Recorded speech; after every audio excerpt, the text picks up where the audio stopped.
ലേഡീസിൽ ഏറ്റവും കൂടുതൽ വർക്ക് ചെയ്യുന്നത് ലേഡീസ് ആണെന്ന് പറഞ്ഞല്ലോ. അതെ. ഈ ലേഡീസിന് തന്നെ ഇപ്പൊ ഡിജിറ്റൽ മാർക്കറ്റിംഗ് ചെയ്തിട്ടുള്ള ലീഡ്സ് പഠിക്കുമ്പോൾ കുറെ വൾഗർ ആയിട്ടുള്ള മെസ്സേജസ് അങ്ങനെ കുറെ സംഭവങ്ങൾ എക്സ്പീരിയൻസ് കുറെ പേര് പറയുന്നുണ്ട്.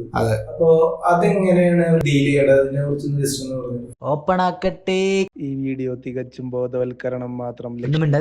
അതിനെ കുറിച്ച് പറയുകയാണെങ്കിൽ അതിൽ വൾഗറിൽ അയക്കുന്നതിൽ മുൻപന്തിയിൽ നിൽക്കുന്നത് നമ്മുടെ കേരളത്തിലുള്ള ബംഗാളി എന്ന് പറയും. ബംഗാളി എന്നല്ല, ഹിന്ദിക്കാര്, അതിഥി തൊഴിലാളികളാണ്. അപ്പൊ ഇവര് സത്യത്തില് കൂടുതലും മെസ്സേജ് അയക്കുന്ന കണ്ടിട്ടുള്ളത് ഈ ലേഡീസ് ആങ്കർ ചെയ്യുന്ന വീഡിയോസുകളുണ്ടല്ലോ. ആ വീഡിയോസിൽ കുറച്ച് നല്ല വീഡിയോസ് കാണുമ്പോൾ അവരെ ഒരു ഫ്രീ ടൈം ആയിരിക്കും. അപ്പോൾ അതൊരു മെസ്സേജ് ആയിട്ട് അവരെ അയക്കുകയാണ്. അത് അയക്കുന്നത് പറഞ്ഞാൽ ഒട്ടും കൾച്ചേർഡ് അല്ലാത്ത ലെവലിലേക്കുള്ള കാര്യങ്ങൾ ചോദിക്കുക, വീഡിയോ കോൾ ചെയ്യുക, വളരെ വൾഗറായിട്ടുള്ള പിക്ചേഴ്സ് അയക്കുക. ഇതാണ് ആക്ടിവിറ്റി. അപ്പോൾ ഇതിന് നമുക്ക് അവിടെ സോൾവ് ചെയ്യണമെന്നുണ്ടെങ്കിൽ നമുക്ക് ചെയ്യാൻ പറ്റുന്ന കാര്യം എന്ന് പറഞ്ഞാൽ മെസ്സേജിലാണ് ഇത് കൂടുതലും വരുന്നത്. പിന്നെ കോളിലും കൂടുതലായിട്ട് വരുന്നുണ്ട്, കോളായിട്ടുള്ള ആഡൊക്കെ പോകുന്ന സമയത്ത്. അപ്പോൾ ആ മെസ്സേജിൽ നിന്ന് ലീഡിലോട്ട് ഡൈവേർട്ട് ചെയ്യുക എന്നുള്ളതാണ് ഏക ഒരു ഓപ്ഷൻ ഉള്ളത്. ഒന്ന്. രണ്ടാമത്തെ കാര്യം എന്ന് പറയുന്നത് നമുക്ക് ഈ അൺനോൺ കോളേഴ്സ് എന്ന് പറഞ്ഞിട്ടുള്ള ഒരു ഓപ്ഷൻ വാട്സപ്പിൽ ഓൾറെഡി അവൈലബിൾ ആണ്. അത് ടിക്ക് ഓൺ ആക്കുക. രണ്ടാമത്തത് IP പ്രൊട്ടക്ഷൻ എന്ന് പറഞ്ഞിട്ടുള്ള ഒരു വേറെ സെറ്റിങ്സും കൂടി ഉണ്ട്. അത് ഓണാക്കി വെക്കുക. അത് ഓണാക്കുമ്പോൾ സ്വാഭാവികമായിട്ട് നമുക്ക് ഡയറക്റ്റ് കോൾസുകളുണ്ടല്ലോ, അത് അവോയ്ഡ് ചെയ്യാൻ പറ്റും. അത് അൺനോൺ നമ്പേഴ്സിൽ നിന്ന് വരുന്ന കോൾസിനെ നമുക്ക് അവോയ്ഡ് ചെയ്യാൻ പറ്റും. ഇതാണ് ഒരു ടിപ്പിക്കലായിട്ടുള്ള ഒരു ഓപ്ഷൻ. രണ്ടാമത്തെ കാര്യം എന്ന് പറഞ്ഞാൽ നമ്മുടെ ആഡ് സെറ്റ് ചെയ്യുന്ന സമയത്ത് ശ്രദ്ധിക്കുക. നമ്മൾ ലാംഗ്വേജ് മലയാളം മാത്രം സെലക്ട് ചെയ്യേണ്ടി വരും. അവിടെ ഓഡിയൻസിൻ്റെ സൈസൊക്കെ കുറഞ്ഞു എന്നുള്ള സാഹചര്യമൊക്കെ ഉണ്ടെങ്കിലും മലയാളം മാത്രം സെറ്റ് ചെയ്യേണ്ടി വരും. പിന്നെ നമുക്ക് പല കീവേഡുകളും ഒറിജിനൽ നോർമലായിട്ടുള്ള ഓഡിയൻസ് ആണെന്നുണ്ടെങ്കിൽ നമുക്ക് അവർ കഴിക്കുന്ന ഭക്ഷണം, അവിടെ ഫെമിലിയർ ആയിട്ടുള്ള പല ആക്ടേഴ്സും അവരൊക്കെ എക്സ്ക്ലൂഡ് ചെയ്യേണ്ടി വരും. സ്വാഭാവികമായിട്ട് കുറഞ്ഞ രീതിയിൽ നമുക്ക് അവിടെ അവോയ്ഡ് ചെയ്യാൻ പറ്റും.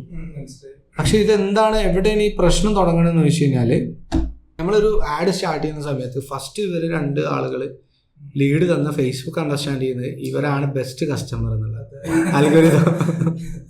പിന്നെ ഇത് ഈ സംഭവം അവരിലോട്ട് മാത്രം റൗണ്ട് ചെയ്തുകൊണ്ടിരിക്കും.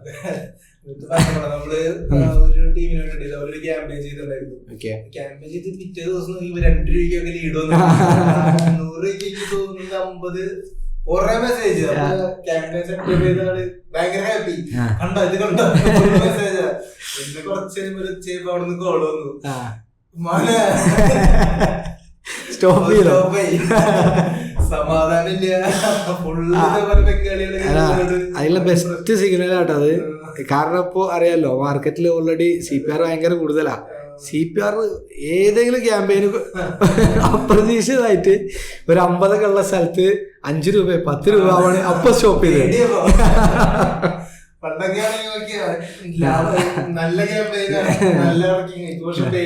പേടിയാണ്. ഓക്കെ, അപ്പോ അതാണ് സംഭവം. അങ്ങനെ ചെയ്യാന്നുള്ളതാണ്. നമുക്കും വളരെ സങ്കടകരമായിട്ടുള്ള കാര്യമാണ്. ഒരു ജോബിനെ സീരിയസ് ആയിട്ട് സെയിൽസ് എന്ന് പറഞ്ഞ ജോബ് ഭയങ്കര സീരിയസാണ്. ആ സീരിയസ് ആയിട്ട് നിൽക്കുന്ന ജോബിൽ വർക്ക് ചെയ്യുന്ന ലേഡീസ് അവരിങ്ങനെ ഫേസ് ചെയ്യാന്ന് പറയുന്നത് ഭയങ്കര സങ്കടകരമായിട്ടുള്ള കാര്യമാണ്.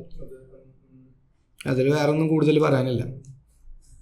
പിന്നെ ഇപ്പൊ പറഞ്ഞ പോലെ തന്നെ ലേഡീസിനാണല്ലോ അത്യാവശ്യം നല്ല അവർക്ക് കൺട്രോൾ ചെയ്യാനും അവർക്ക് നല്ല. അപ്പൊ അതുകൊണ്ട് തന്നെ നിങ്ങളെല്ലാവരും ഈ പറഞ്ഞ പോലെ സംഭവങ്ങളൊക്കെ ഒഴിവാക്കി വിടാം. എന്താന്ന് വെച്ച് കഴിഞ്ഞാല് ഇതിപ്പോ എല്ലാവർക്കും ഉള്ള ഒരു പ്രോബ്ലം ആണ്. എല്ലാ ബിസിനസ്സിലും ഉണ്ട് ഈ പ്രോബ്ലം. ഒരാളെ മാത്രം പ്രശ്നമല്ല.